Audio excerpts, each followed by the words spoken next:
Welcome back to the Film Experience. We're doing another Emmy podcast. I'm Nathaniel, the host, but I'm turning it over to Abe because he's our Emmy guru. Abe Friedtanzer, take it away. Thank you so much. Hello, everyone. I wrote all of my thoughts today to the Emmys. I went pretty in-depth in most of the categories, so I'd love to let some other people take over. Let's just start with general reactions. Are you happy? No. Claudia, start us off. Well, I'm not particularly happy. I'm a big proponent of spreading the wealth. And the Emmys seem to be increasingly allergic to that concept, even as they supposedly create a fluctuating number of slots in categories as to better represent the increasing amount of television. Their choices become increasingly myopic. So you end up like with 7 slots in Best Picture Editing Drama, and 4 of them are for The Mandalorian, which is very disappointing.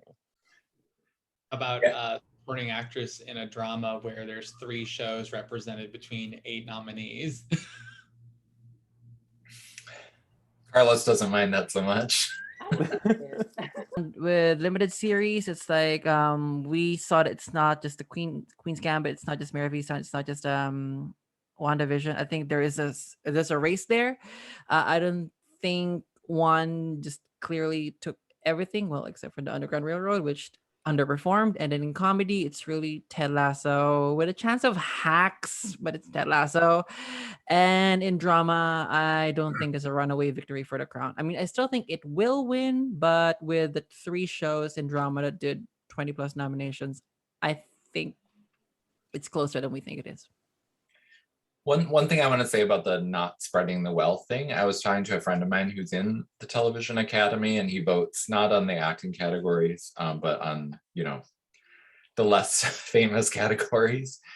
And he says their whole voting system actually favors voting for the same thing multiple times, because when you're scrolling down your thing and you're clicking what you like, you don't have like a set amount that you can vote for. He's in the music branch. But you can really just keep voting for things. So and it'll be listed by program as opposed to by when we see in the actors listings, it's by the actor's name. But in the other categories, at least, it's by the program. So for, Saturday Night Live always has a lot of submissions for song, for example. So you'll hit Saturday Night Live, and then if you like, oh, I love those songs, you just go do, do, do, do, do, and you click all those songs, and then you voted for 5 to 10 Saturday Night Live songs, whatever there are. And if the actors' ballots are similar, and I assume they are because the Academy would use the same system for voting, you get to Ted Lasso, a show you love. And I'm not trying to diss any of the performers on the show because I think it's superb ensemble, but you're not going to single someone out as oh, I don't think they were worthy. You're just going to go, yeah, I love those performers. Boop, boop, boop, boop, boop. And then you end up with, half of the race being one show. And so it ends up being way more of a popularity contest than if you had 5 choices like you do on Oscar ballots, where you really have to oh, do I really want all 5 of my votes to go to this one show? Because you don't actually have to edit yourself. You just vote for whatever you like. So it really does become a popularity contest, which is why when they first started this voting system, I believe it was the year that Game of Thrones suddenly had 4 supporting actress nominations. So their system is set up in such a way to not spread the wealth, is what I'm saying.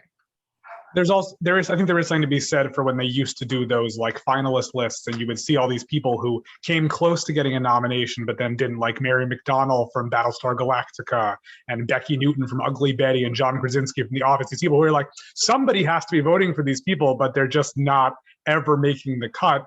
And we're seeing that more and more with the Oscars, that sound is now going to have a bake-off and you're going to get the short list ahead of time. And I don't know that would solve the problem if people are still voting that way, but at least the idea that given the options of who to consider maybe gives you that idea. Because I don't think there were a couple big surprises today, but overall those, The Crown, The Handmaid's Tale, Saturday Night Live, Hamilton, all these shows that just got, Ted Lasso got so many nominations. It's not like anyone was such a surprise for those. Those people all had some sort of buzz going for them, and the question was just how popular will they be? Chris, do you want to? I feel like the surprises came just like on like the end slots of each of these categories. Like you look at comedy, for example, and you really do see just like 3 distinct tiers. You have the people who are actually in the race, Ted Lasso and Hacks. You have the new shows that did well, like Flight Attendant. And then you have just sort of the ones that fill out the rest. So you have like, I find it so funny, Cobra Kai has 4 nominations, but it's comedy and then a few below the line. Emily in Paris, just comedy series and production design. That was sort of like my shocker of the day. But I think it's now that certain acting categories, especially in comedy, were cut short, we kind of cut maybe some of the stranger, more interesting nominees. And comedy series, the one where we still had the full 8. I wouldn't necessarily say Emily in Paris is the most interesting nominee, but it is like sort of the stranger one where you're like, oh, this is actually what was maybe like on the cusp of other categories when slots were cut. Right. It also makes you wonder why something like Mom, which obviously has some support and got a directing nomination, why that didn't break through after so many years. Because even though we may not be fan, I know that I think it's fine. It doesn't particularly appeal to me. It obviously has its supporters. Zoe's Extraordinary Playlist certainly could have, done well. And the weird Girls 5 Eva, like complete, only a writing nomination is just weird because it seems like that was a far more unifying Emmy kind of thing than something like Emily in Paris. Or again, Cobra Kai, I know it has a lot of its fans, but the fact that it just sort of shows up with that top nomination and then nothing else major, it just feels weird, not necessarily bad. And I know that if I watched the pilot actually last week for the first time just because I wanted to be prepared. I watched Mythic Quest also just to be ready. But the same thing, honestly, with The Boys on the drama side, it's got a writing nomination, I think. But otherwise, it's just weird to sort of feel tacked on when you have these shows that have 7, 11, acting nominations, and then all these other things. It seems like if you're going to have this sort of groupthink and so many shows get so many nominations, because there are some pretty shockingly high totals for all these shows, that you have 2 shows tied for 24 nominations, and even something like The Handmaid's Tale, which doubled last year's, take. It's a lot. It's even more than the Oscars 2 years ago, where we had 4, double-digit movies. This, we have a lot of 20 plus in a way that I'm sure it's happened, but I don't think it's happened very often, and not to this extent. Well, it's happening more with their, the current system of voting. I mean, they've tinkered with their voting systems over the years, so who knows if this will last, but I think the current system definitely favors that happening. So one thing that I find interesting about that, though, is when you're talking about the weird or outlier nominations, is it makes you think that those people were really, really passion choices, even if they might not seem like they're passion choices because they only have 1 or 2 nominations. Like I'm thinking of Adie Bryant and Shrill, which I think is so great. And I just never thought she had a hope of getting in there. And she just shows up there despite the show not being nominated and despite it being a competitive category. So those things make you believe that there are at least some voters who are thinking through their ballots and not just like, oh, I love the show, I'm voting for it everywhere.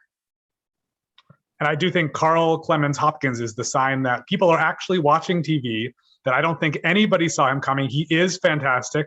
I know some people, thought Paul Downs should have been nominated instead, but I think the fact that he is definitely a supporting actor on a show that we all agree is committing unapologetic category fraud in submitting Hannah Einbinder for supporting, even though she is terrific.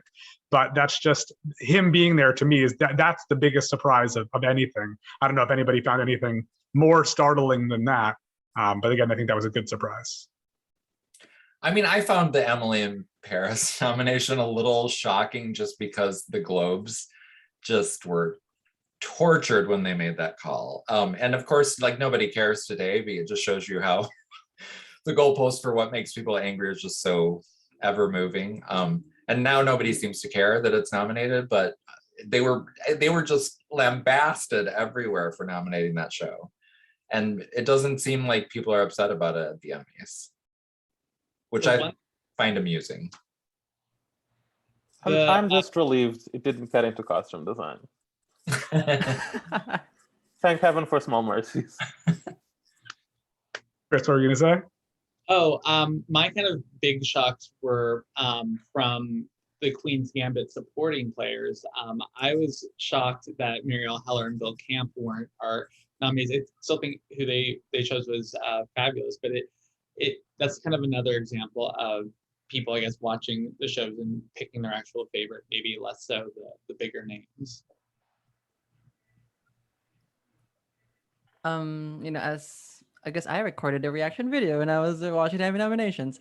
As someone who I said it the last time, like I think I'm pretty cautious coming in because, like, for example, for The Handmaid's Tale, with like more almost 2 years of break before it comes back, I'm like, I'm not sure if it's gonna be. And the third season only got 10 nominations, so I was thinking maybe 3 supporting actors, 1 supporting actor, and then maybe and then it got 4 supporting actors, 3 supporting actors. So even me, I was like, what?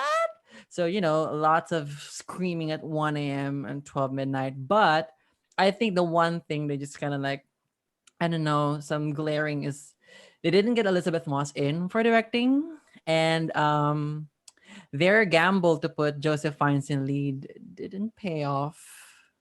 But I'm not even sure if bringing him down to supporting would actually give the show like 4 supporting actor nominations, because who knows who's the 8th placer in supporting actor. So as a fan, I'm stunned by 21. I was expecting around 15, not 21.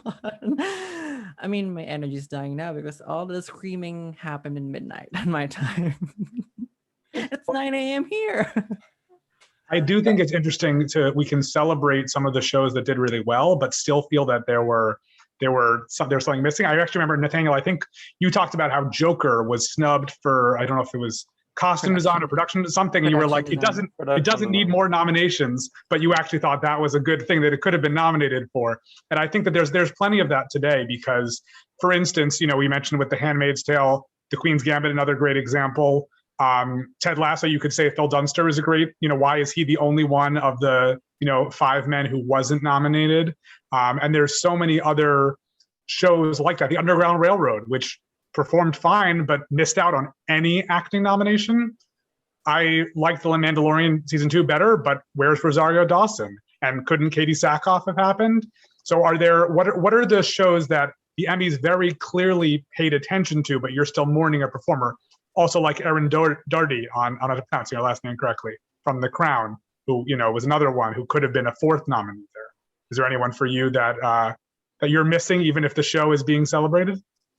Mine is the lead actresses from Pen 15, because those are very high wire performances. That show should not work, but the fact that it works so brilliantly, like, to me, I would be happy with them getting a shared win. I'm sorry, Jean Smart, as much as I love Hacks, but those performances are seriously brilliant. Those Anna, help me with their names, Maya Erskine and Anna Konkle. And Anna Konkle. Yes, they are. I consider those like high wire genius comedy performances, and to see neither of them happen, I knew asking for both was too much, but I don't know, to see neither was disappointing for me, because the show did end up in series. I think it's big that Post got in for directing and also I think writing, and Billy and MJ finally, but to not get anything in supporting actress and guest actress, I think that's I don't know. In as much as I'm in red right now, my favorite supporting actress is Dominique Jackson from Pose, and I don't know. I think it's pretty weird because it got those big nominations, but it didn't trickle down to supporting, because Post is such an ensemble piece as well. What do we make of Rosie Perez making the list, but nobody else from The Flight Attendant? Disappointing. She's great, though. I'm happy for her. But I love her, but I just, her storyline is, why was it her, whereas these other shows it's like 4 people? I think it's just one of those things where The Flight Attendant sort of had its buzz. I think, kind of as we talked about on our last episode, I think Hacks sort of cut a lot of the wind of the sails on Flight Attendant as the premier HBO Max thing in comedy to vote for. But that's actually my choice for someone from a show that was really well received that didn't get a nomination. When you pull category fraud like Hannah Einbender, you sacrifice like the great work of Caitlin Olsen or actual supporting performers in the show. And I would have loved if they had actually like taken the boxes and she could have gotten alongside, or they actually did correct placement. Yeah, I mean, it's kind of strange that it's kind of a shock, given that you can vote for as many people as you like, that The Handmaid's Tale chose to put Joseph Fiennes in lead, because they could have had 4, or maybe one of the other guys would have been out. I assume, given the reaction, that if he had been in supporting, he would have either made it or just missed in supporting. So sometimes, sometimes it's an odd decision, and I understand that why they did it. I just don't like it because, like you said, Caitlin Olsen could have totally been a nominee for that show. I mean, they both could have gotten in, but when you only have 8 or 7 slots, somebody's not going to make it. Right. And I mean, on the subject of things you have to vote for but you don't want to, because you responded to one of our commenters today saying that you don't have the choice to supersede what's on the ballot. If you want Hannah Einbinder nominated for an Emmy, you have to vote for supporting actress. Right. And that brings us to a topic that makes most of us angry, which is Hamilton. And the reason I bring it up in this way is that as I was going through, I was so mad. I was like, why are there so many, especially in supporting actor, why are so many of them there, especially when Anthony Ramos could have gotten in for treatment instead, all this. And then I looked at a picture of Jonathan Groff and I was like, you know what? He was so good and so funny. If I want to remember Hamilton and acknowledge how great it was, why don't I want to vote for these people? And the answer is there are many other TV performances that I want to acknowledge, but I'm at a bit of a loss, because obviously Hamilton was very well received by these people who either don't realize it was a musical a Broadway show, or don't care that it already pretty much existed in a close enough format. I was very confused by one tidbit about the Hamilton results. Why is the directing of Hamilton in limited series or TV movie when something like American Utopia directing is in TV special? That seems very random. And because I'm still mourning Small Axe getting virtually nothing except the cinematography nomination, I was like, this could have been Steve McQueen. He could have got an humble but very deserved Best Director nomination, but no, it's Hamilton, which for some reason is competing here instead of TV special, even though other film stage shows are in TV special. I didn't quite understand why. I've never understood the mixing of categories like that. The same way that all the Saturday Night Live people compete in comedy, where they used to have that individual variety performance category. That's, if we're going to different, I mean, the categories are long, right? It's limited series or anthology series, or like they just take out words randomly and put in other ones to fit more things. But I'm not sure why this gamble paid off so well for Hamilton and really did not for Small Axe, because it's not. Small Axe actually is a different example, right? Where Small Axe competed at the Golden Globes, it won for John Boyega, but it's not going to win Oscars. It doesn't have another opportunity to do this, and so I guess Hamilton has more broad appeal, and Small Axe is a bit more serious and grueling. But it's puzzling to me that just didn't work out for it. Well, Small Axe is art house cinema, even if it's on TV, and Hamilton is a worldwide phenomenon. Even here in Portugal, we know of Hamilton. So I can understand that, even if Hamilton got at the Golden Globes, which I saw some people, including Nathaniel, speaking about like the LFCA kind of mixed things up for Small Axe and it hurt their campaign. But I think a Golden Globe nomination for Hamilton as a movie are much more impactful than the LAFCA, and that didn't hurt Hamilton. I just think it's a matter of Hamilton is really super popular and people see it and, oh, I love this, so I'm going to vote for it. I just don't think it should have been eligible in all of those categories. Well, Yeah. I don't think it should have been eligible either. But I've been complaining about it for so long that I'm kind of over being upset about it. Because the frustrating thing about it is the same thing with Hannah Einbinder, who I think is great in Hacks. It's like, I don't want to resent things that I think are great.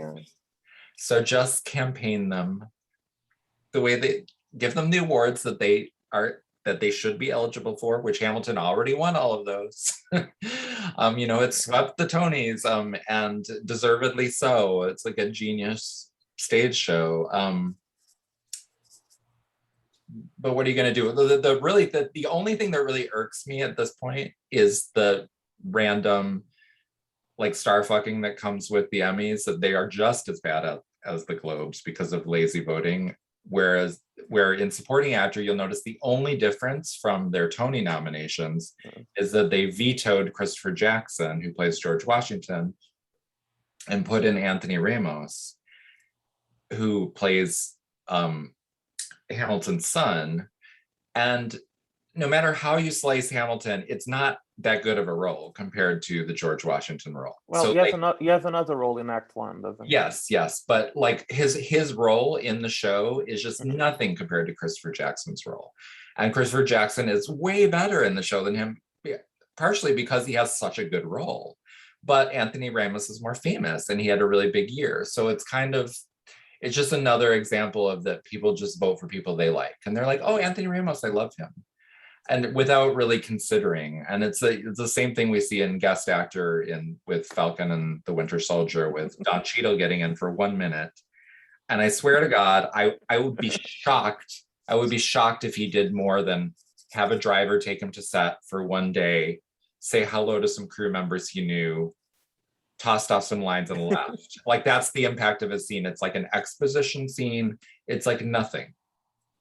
And now he has an Emmy nomination for it. And he's a great actor, so I don't want to resent it. Even he seems confused about that, judging by his reaction to the nomination. Yeah, and in the same show, like if you're going to give somebody in the same show, I forget the guy's name, Carl. Excuse me. Carl Lumley from Alias, right? Yes, who is amazing on that show in a very small part, but a really meaty part where if you watch it, you can say, oh, this is a good performance. And so it's like, if you watch that show, how are you going to vote for Don Cheadle? The question that the only answer is you aren't thinking you just want to vote for Don Cheadle because you like. And the Emmys do like him. Yeah, and that's the same thing with, Anthony Ramos getting in over Christopher Jackson. It's just so arbitrary. It's like, it's only based on, they always say awards are popularity contests, which they are, but you don't want to be that blatant about it. That's what I'm saying.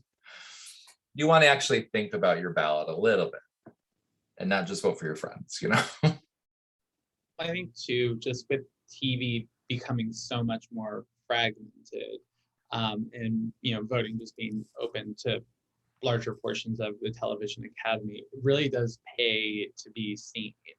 And so that was kind of one of the reasons why I was pretty bullish with putting WandaVision in a lot of places, is there's kind of no better way to get an Emmy nomination than to be widely seen. I think The Mandalorian was a really was a moment that kind of turned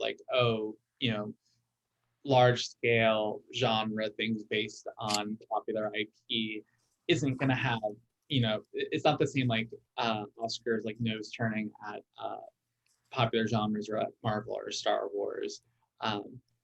With just so many TV options, Marvel and Star Wars are kind of the only monoculture we have of it.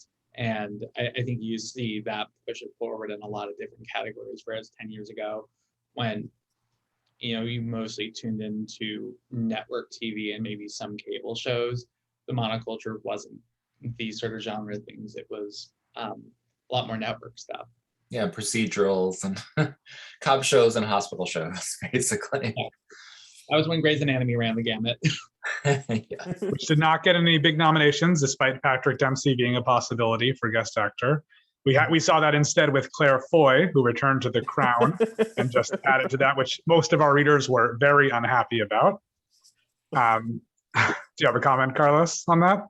I can't hate that nomination, but um, I mean, oh, these kinds of nominations are why it's always fun to look at guest categories. But some, because when you're trying to discuss, like this last year, when I like wrote about the guest categories, I'm like, what do I write about this performance? Like, how can I break this down? And sometimes, it's sometimes there is this genuinely shattering brief performance that comes in, opposite a performance that like, all right, this got in because of the name, and it's just like, how? And because it's guest category, the time is really short.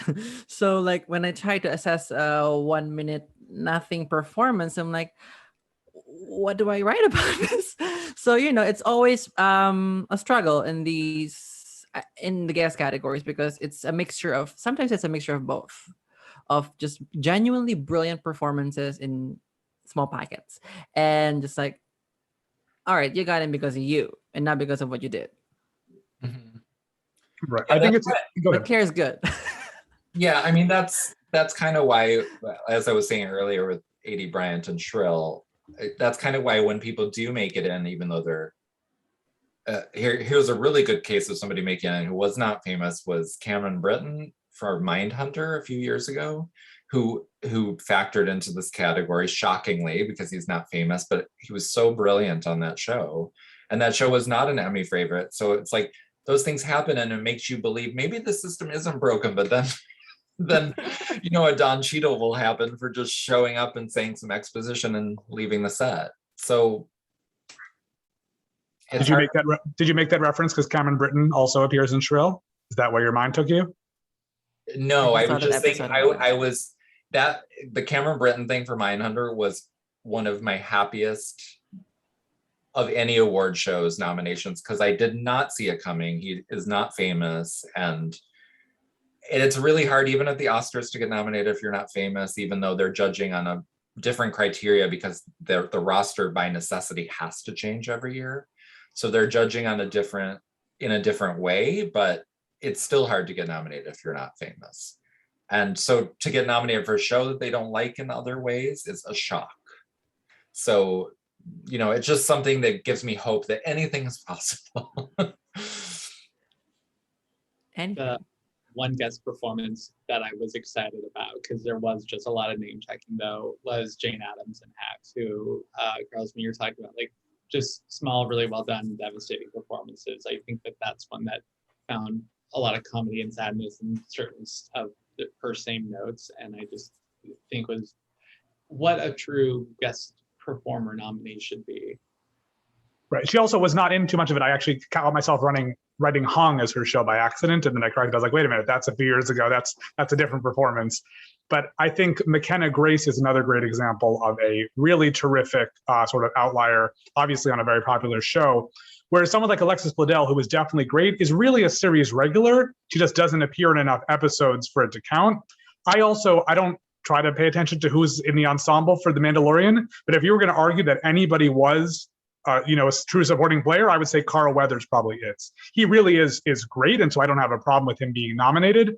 But it's strange when you have these actual guest performances like McKenna Grace, and you have someone like Alexis Bledel who actually jumps back and forth between categories year to year. Because, and again, I'm not debating the quality of the performances, just what they should be judged. And I think Saturday Night Live is the best example of that. When we have, as I said, I don't watch Saturday Night Live regularly. I every summer go through and watch whatever episodes were submitted, and that's it. And I'm always really behind in my election jokes because everything is coming a lot later than when it was really current. But I think, especially last year, I know with Robert De Niro or Brad Pitt, it's like some of these things, it's just not even the same level of effort. Like when you're talking about Don Cheadle, not the same level of effort as coming in and actually hosting, an entire hour hour plus of the show. Alec Baldwin's back. Which I thought was a surprise. I thought people were tired of him. I don't know. Because he, People are never tired of Saturday Night Live at the Emmys. Yeah. It's a perennial. Like, I don't, it must have like a deep well of just like devotees. Regular viewers. That even though it has years where it's not as popular, it still never has trouble with Emmys. Although it is funny this year that there's only 2 nominees for the sketch program. And its main competition actually did pretty well with 2 guest acting nominations of its own. That's another show I don't watch regularly, but look forward to watching. Again, do we have any fans of a Black Lady sketch show in the crowd? I do really like it. I'm a fan too. Although I like both of the sketches that Ivana Cole Brown and Issa Rae are a part of. But those were also. I mean, it was the same with Angela Bassett last year. Where I was like, I really like this person, but is this what I would nominate in guest performer? Like they're on for just one sketch where they're sort of like the most tertiary part of the sketch. Well, at least Angela Bassett last year was very central, but this year. I love that sketch. Well, so do we need a recurring category, a cameo category? Like, there's all these things. If I for one, I'm always, I think having more categories is great. We saw this with something like the Hollywood Critics Association, where they did a weird distinction between like network and cable, and then streaming separate. And so you actually saw some shows like Zoe's Extraordinary Playlist got 3 supporting actor nominations, and there's something interesting about that. I don't understand the distinction at all about why those things are separate like that, because I don't know that the shows are made that differently, though honestly, that's not my forte. Maybe they are. But it's interesting to see when you have all the other things. And that's one of the reasons I've always enjoyed the Golden Globes to an extent, because you do get these comedy musical nominees like Rosamund Pike that you otherwise wouldn't have. So I don't know. I don't think anyone's considering adding more categories. I think that's I can just say that as much as I want. It's not going to happen. But I do think it's interesting. Well, there's already so many, but one of the odd things about the Emmys is when you get down to the Creative Arts Emmys, the category distinctions become very confusing, and they don't line up with the acting categories. They're suddenly judged by whether the show is half hour or an hour. Yeah. Yes, and they vary from category to category. Yeah, like it's very confusing.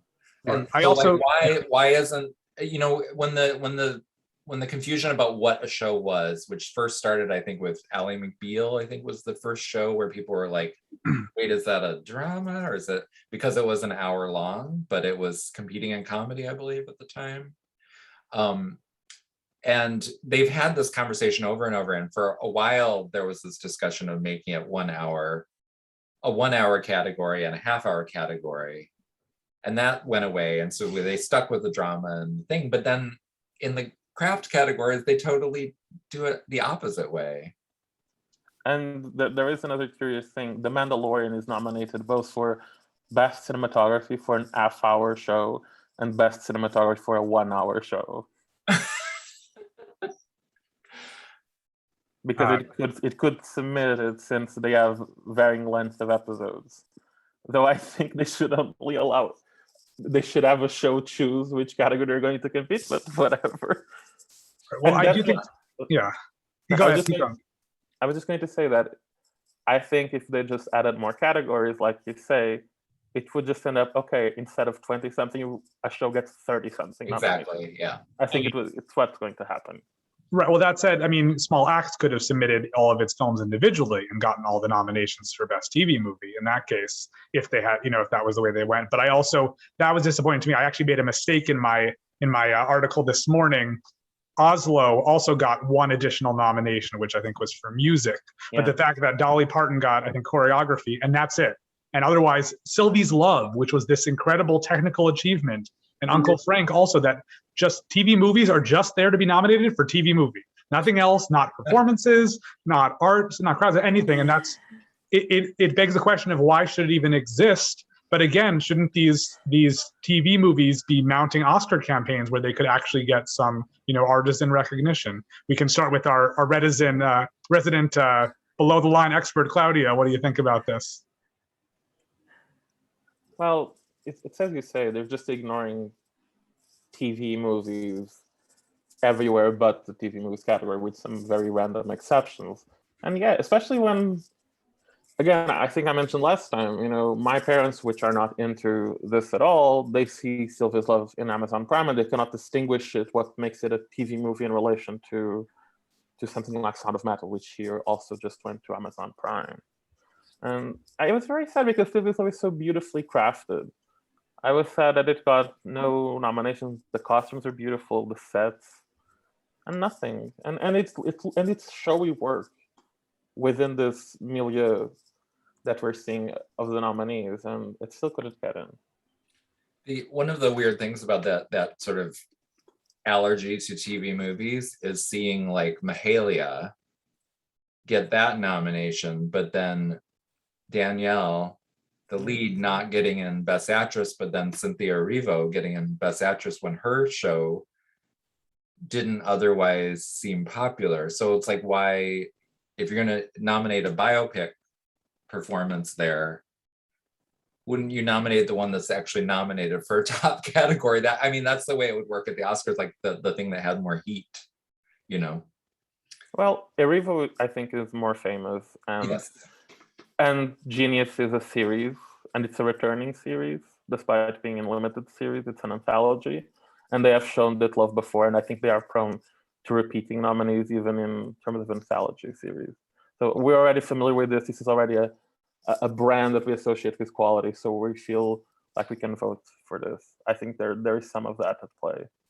I also think that the nature of like the limited series and its place in our culture now, I think it's treated as the, you know, the middle ground between film and television. It's like, you know, the big stars come in there because it's non-committal television. So I think there's a prestige in limited series that, unfortunately, you know, even if the category is limited series or TV movie, we're out of TV movies because all the big names, all the buzzy titles are in limited series, and that's where the excitement is, awards wise at least. It's just funny that we still have this weird stigma to say TV movie, and yet the discourse in the culture for so long now has been TV is just as good as cinema, or in some cases people saying TV is better than cinema or whatever. And yet this one this one category. perception that movies that are on television are bad somehow persists. And even though now there's such a random distinction of like, it's only on television because everything's on television because of streaming. You know? Right. Will we see No Sudden Move in the Tomorrow Award duking it out for best TV movie next year? You know, I don't think so. But you know, if you were to talk about popularity and budget and, you know, studios being behind things, because that's also not what we're seeing. Sylvie's Love and Uncle Frank are great films, but they are small movies. They're independent. They're not, you know, not the juggernauts. Not that there really were juggernauts there, but think about it. The Irishman had competed at the Emmys. It got all these Oscar nominations and went home empty-handed. Would it have tons and tons of, tons of Emmy wins? And I'm really not sure. But I do think. Go ahead, Chris, please. Oh no, I think it's just this interesting thing where we end up with all these movies getting one or two nominations, and it's because, you know, it's sort of a game. There's nothing that separates, Claudia, as you're saying, like Sylvie's Love from Sound of Metal. They are both movies that were on Amazon Prime.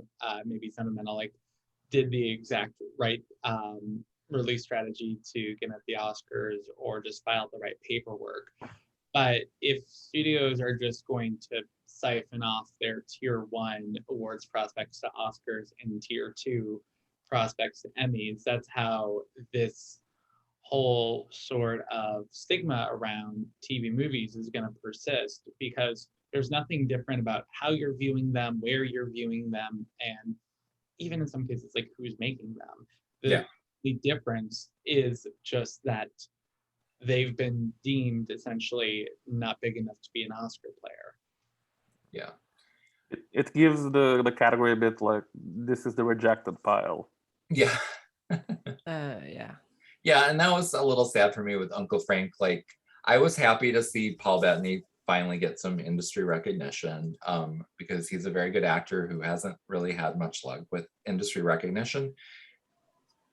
And yeah, I thought he was great in WandaVision, but and normally I would applaud going for a genre performance of someone playing an android. You know, they don't get nominated even when they're great. But it was sad, a little sad to me that Uncle Frank, like, he couldn't get any traction for that, you know, but for the same reasons we're talking about.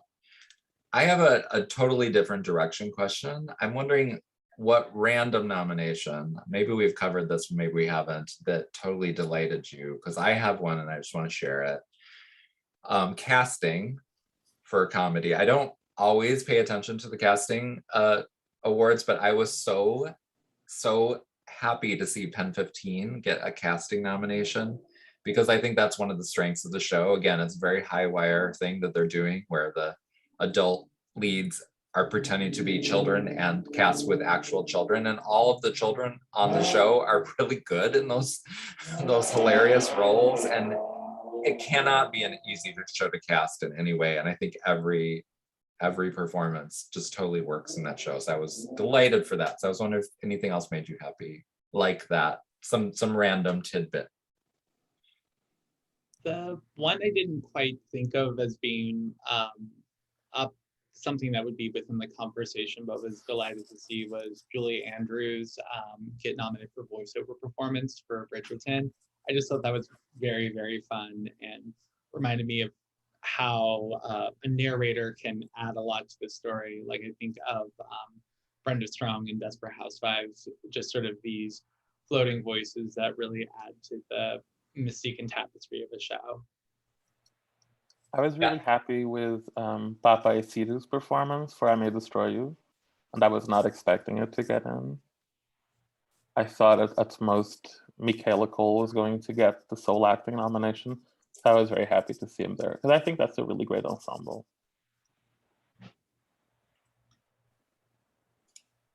To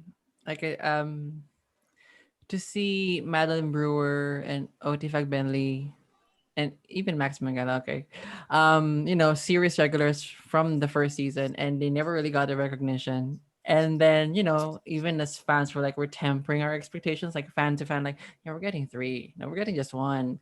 And then we're texting oh my gosh, we're getting 4, we're getting 3. Oh my God. So it's see, it's season 4. It's a performance for the season, but it's I'm just so happy for the, as outside of Elizabeth Moss and the other big names, the actual supporting characters to actually have their moment and actually do some really good work and have their spotlight episodes a bit.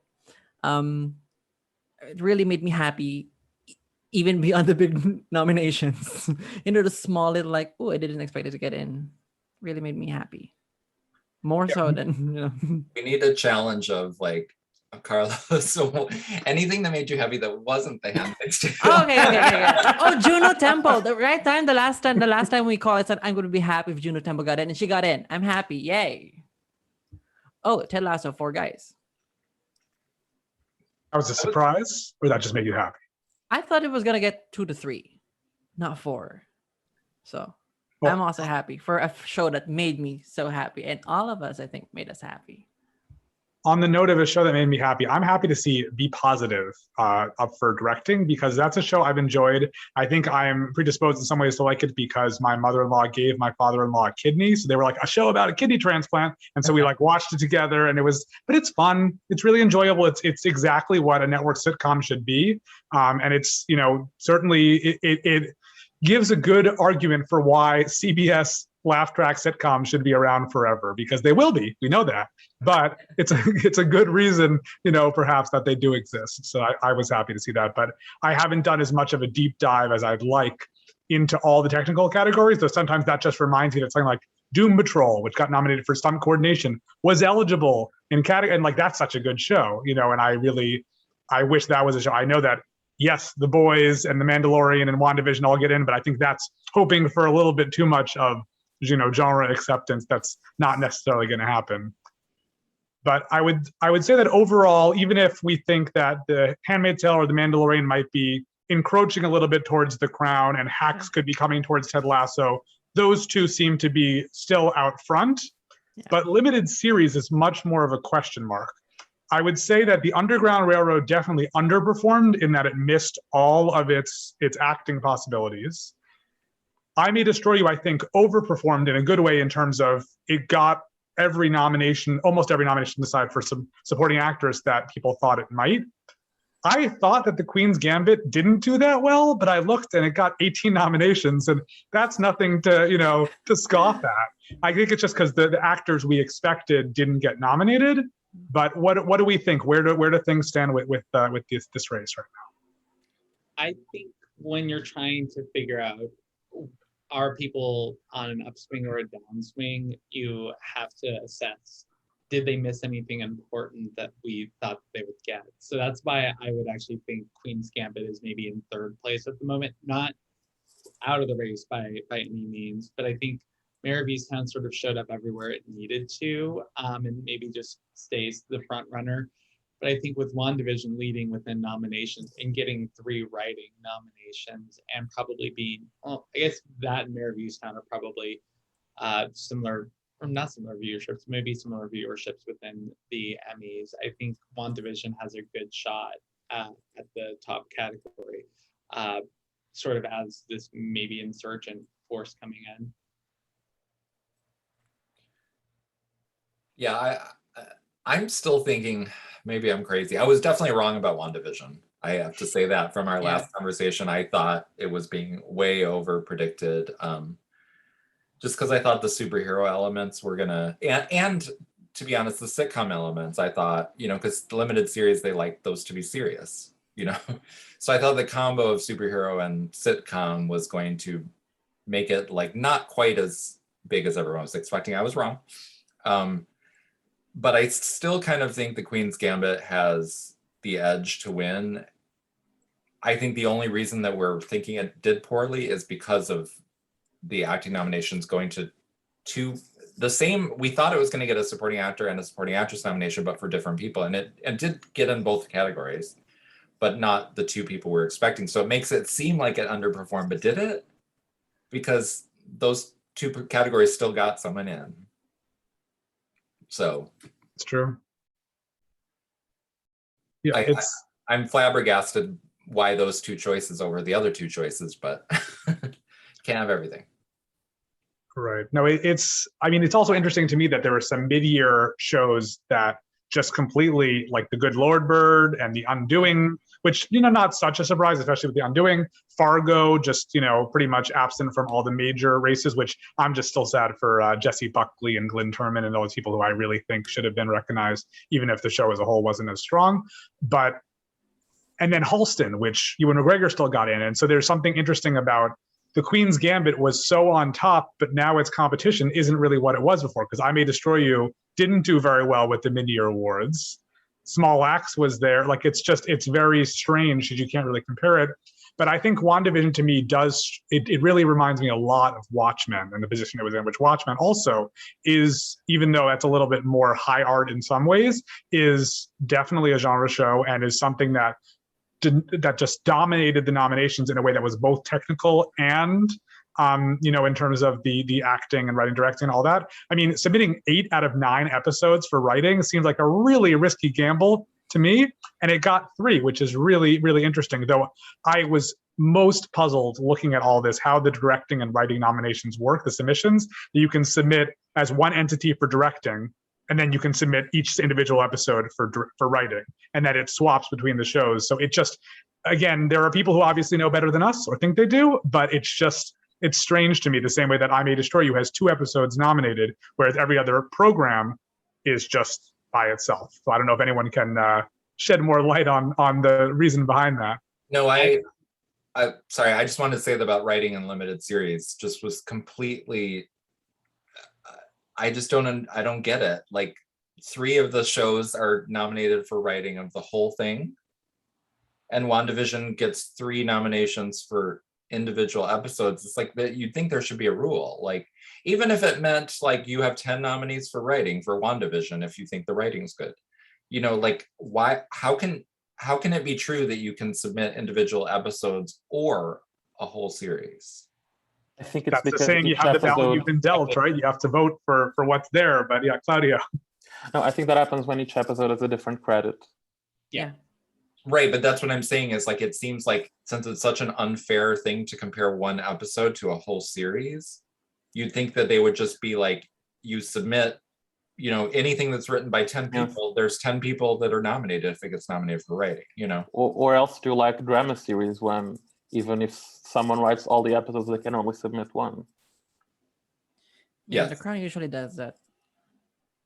Yeah, because otherwise, like, I don't get it. Like, it's tough with the limited series and the anthology, because in drama and comedy, at least, I'm not sure if we ever really got like one director just submitting a whole season or like when writing, because even for example with the Crown submits one, even if Peter Morgan does all. With limited series, it's you know it. I'm just trying to pretend that I know how to delineate nominees, but it is tough, and I think there might be some necessarily. I don't know. It's tough. I think we could all benefit from some consistency, because it does Yeah. seem strange also with the idea that Ted Lasso submitted 4 episodes for directing and got nominated for 3, and the one that missed was the pilot, which is very strange to me, just because isn't that what hooked us all? Isn't that why we all liked the show to begin with? And that's what usually gets submitted for Emmys too, is pilot It episodes. wins.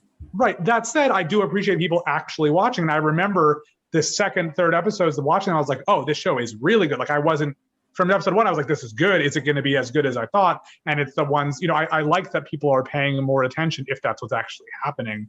Because again, with The Flight Attendant and Hacks, they only submitted their first episodes. There's nothing else to consider besides that. And so it's just because even the number of nominees per category, I caught at least 3 categories that did not have the number of nominees they were supposed to.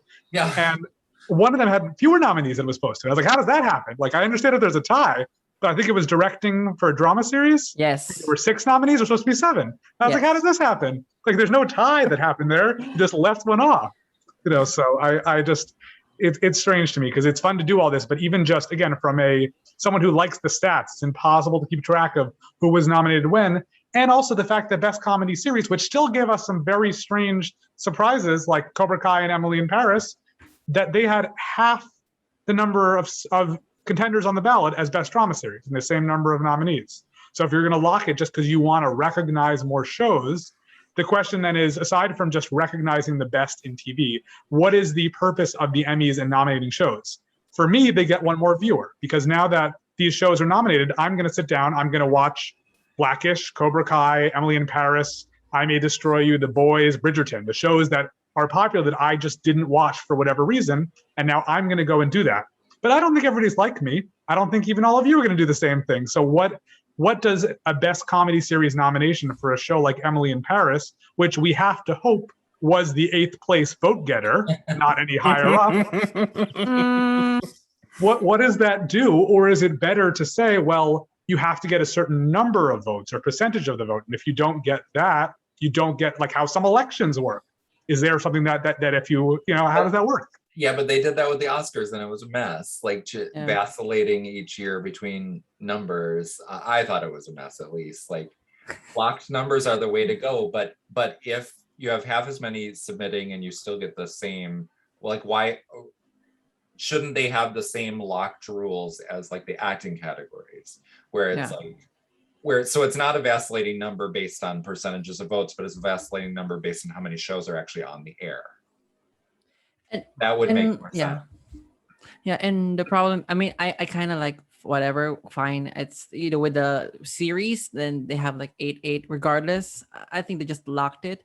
My issue is when they did not follow their own count. I think, like I said, aside from this number of submissions, where, for example, in drama directing, there should be 7, but we only got 6.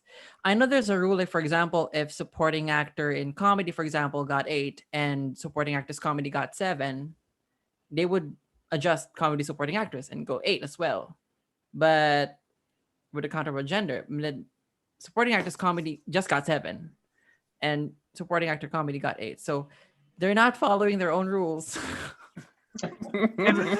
I'm following them. Why? And listen, if we're not going to add more categories, we may as well add more nominees. I think there are some, we get the no, I know.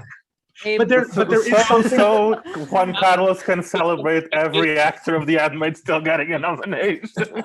But there is something, though, I do like about seeing these long lists, or there's one critics group, I think it's Indiana Film Critics, that puts out a list of like 25 nominees per category or something for their mid-year or their year-end stuff.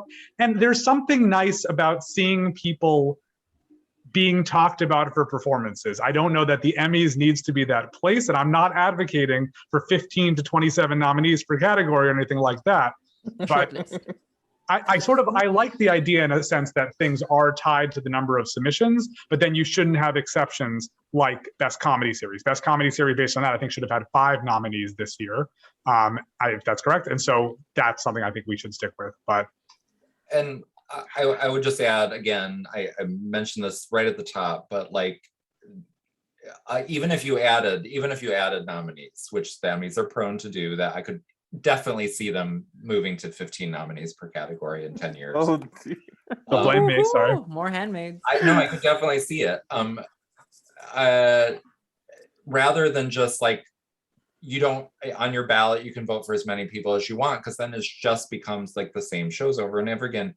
It should be ranked ballots, because then you're seeing where people's passion truly is. That is the only way to differentiate between popularity and actual devotion. Because like I don't watch like a ton, like I watch my fair share of TV shows, but not as much as some of you, and definitely not as much as, like, I'm assuming people who vote on the Emmys, but maybe not, since they only nominate 5 shows. That's never a safe assumption. Yeah, but like if I have to choose, like if I had to list just 10 in every category, right, I would end up picking some people from shows that are popular that, you know, if I had my choice, I would rather have somebody else be nominated. So they would be low on my rank. And like, even with Ted Lasso, a show I absolutely adore in every way, there would be a definite rank on those performances. So like, that would differentiate between what shows I watch and which performances I'm truly passionate about. Like, to me, that's the only solution if they want to go for, you can vote for as many people as you want. That's fair. I agree with that. In terms of some of these very popular things, do we think that something like Ted Lasso in supporting actor or Handmaid's Tale in supporting actress, do these shows cancel each other out? Or is there, like, is Gillian Anderson still ahead for The Crown? Is Brett Goldstein ahead for Ted Lasso? Or is there some sort of opportunity for someone to, to come on in?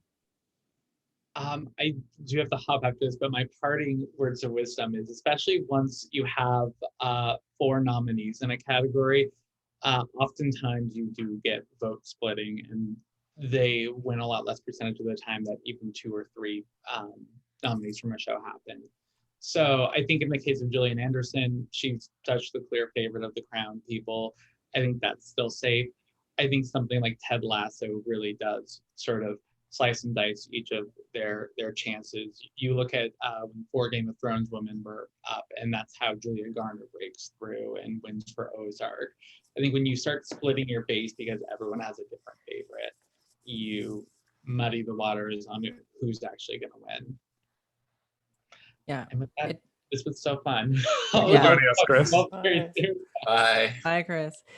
Yeah, I think it depends on which multiple nominations you get. Like like Chris said, with Game of Thrones, like, who is your pick in the final season for supporting actress? But in Watchmen, for example, it was Yaya. In Mrs. America, it was Uzo. So even if you get like 3 or more, if there's this one clear favorite, then you should have no problem. I think the Crown has it solved. The Handmaid's Tale has a problem because I am split between 4. So how are they going to figure that out? So I think it's still Gillian Anderson in The Crown for supporting actress. But Ted Lasso, I'm not sure. I don't think they're going to get supporting actor. Who do you think is that going to be Bowen Yang? I mean, we haven't seen a Saturday Night Live male win other than Alec Baldwin, unless I'm mistaken. But yeah, and I think I read it somewhere on Twitter. It's the first time like a featured player got nominated. Yeah. So, and he has the moment, and I think mostly in the Emmys, you gotta follow the moment. Which one has the passion? Yeah. So I think there's that to consider. Every time I think of him, I start giggling because I'm thinking about the mental image of the iceberg. Oh, the iceberg. Yeah. They drown. That's water. Talk about my album. Loverboy. Oh my God, it's so funny. But yeah, I could see him winning. Yeah, the 4 nominations for Ted Lasso could be a problem for them. Do you I'm think just there's curious- someone other than Brett Goldstein who is a clear favorite from them? Remind me who is who. See, that's the other Yeah, there's another problem. Yeah. because So- none of them are like truly famous before this show. Well, yeah, Brett Goldstein, I think, would have been the one who might have been best known, and he plays Roy. Brendan Hunt is Coach Beard. He's involved on like the back end of the show now Yeah. that people know that. Nick Mohammed is Nate, who I think is a endearing Fan favorite, but favorite. it's a smaller role. And Jeremy Swift is Higgins, who I was a little surprised to see included, even though he is Yeah. delightful. Yes. I was expecting the fourth to be Phil Dunster, if there was a fourth. Yeah. Yeah. I'm just I mean, curious to see if the Hamilton guys split the Cancel each vote other between out. each other in supporting actor, because I don't really know who's going to win out of those. I suppose David Diggs, but if they split the vote, I don't know which of the other ones gets ahead. And also, The Crown, do you think Olivia Colman was enough to, like, I don't know, or is it really just Emma Corrin? I think it's just Emma Corrin, but how great would it be if MJ Rodriguez won? I don't think that's so outside the realm of possibility, but I don't see a reason Emma Corrin wouldn't win, because Olivia Colman will continue winning awards for the rest of her life. It's not a concern. I think that Emma Corrin, seems like a good fit for now. And it's their only chance to honor her. Right. The I have a positive note, final question to end on. One of the things about Emmys that's different than the Oscars is momentum, because in the Oscars, it can be momentum in your general career, but at the Emmys, it's momentum for the show itself.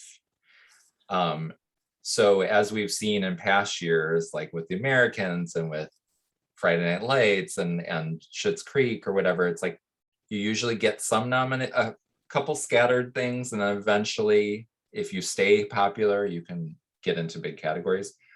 What are we hoping is in the future for a show that did not do well today? Any shows?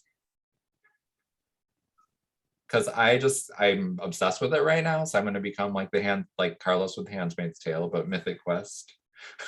It did get one nomination for narrator, which is, again, it's like lazy, like voting for whoever's famous, because it's Anthony Hopkins. But it has so many good performances on it, and it also got outstanding sound editing. So I could see that when I was watching it, I was thinking, this is exactly like the type of thing Emmys would vote for if it was popular. Like exactly, like F. Murray Abraham would win Best Supporting Actor if the show was popular. He's not my favorite performance on the show, but it's exactly the type of thing that the Emmys would vote for. And yeah, they obviously aren't watching it yet. So do you have any shows like that you think maybe? I know you were thinking that was always Extraordinary Playlist, but then it got canceled. Girls Five Eva? Mm-hmm. That showed up in a couple places, right? Yeah, writing and Just writing, I think. yeah, It just was writing. just one nomination. Kind of like Yeah. Pen 15 the year before. Yeah, and Pen 15 is another one where maybe if there's a third season, I don't know what the plans are. Second half of the second season. Oh yeah. Yeah. Maybe it can get even more momentum. We'll see. No shows for you, Abe? I don't think I'm optimistic enough. I mean, I would love, because I wrote about 5 shows I'd love to see do really well, and the only one that did anything was Shrill. And so I don't think Breeders or Resident Alien or even Generation, I just don't know that these shows are ever going to be recognized. I think I'm more thinking about shows that will be influenced by the way things happen now, that we have all these shows that are going to be returning, like Succession, Ozark, all these things that we're going to have, Stranger Things, everything. And I'm just curious to see how that will sort of meld together. I also think that based on how WandaVision got received, Loki is going to dominate next year. I don't know what it's going to be considered, if it's going to be a limited series or if it's, even if its second season is coming, I don't know. But just based on how WandaVision did, I think Loki is so much more acclaimed than that. And so I think we can look forward to, or not look forward to, as the case may be, the domination of popular Disney Plus fare across everything going forward for a while. Yeah, I was just gonna say I'm mystified by the Loki response. Like, I loved WandaVision. I thought it was very smart and interesting, but Loki, I just think it's a big old meh for me. Oh, I like it. I like it a lot. And I'm just confused why people are into it. I'm like, okay. I think So, Loki we would have to see it's after a year, right? well, So, it'll be a year old staying power. too. Right. Timing is definitely everything. And honestly, I mean, if we're concerned about Ted Lasso, season 2 premieres next week. There's no way that this timing is going to be very fortuitous. That if there was any doubt that it could, could get the momentum. Playing the entire Emmy season because Yeah, it's so they one will be per week. Yeah, they will Oh. be Brand they will be new. voting on season 2 when they're voting on the winner. Yeah. Exactly. This is a very specific one, but maybe the Nevers can get in costume for the next season, and Michelle Clapton can keep winning Emmys even if she's not in a juggernaut show. That would be nice to see. I know this is very niche. I'm sorry. No, okay. I meant to actually talk about costumes, but we just didn't get there. Thanks everybody for tuning in. More Emmy coverage to come. Tell us what your favorite shows are, how you felt about the nominations. And once again, I'm Nathaniel. I'm Abe. Sorry, I'm Claudia. I'm Carlos. And we'll talk soon. Bye.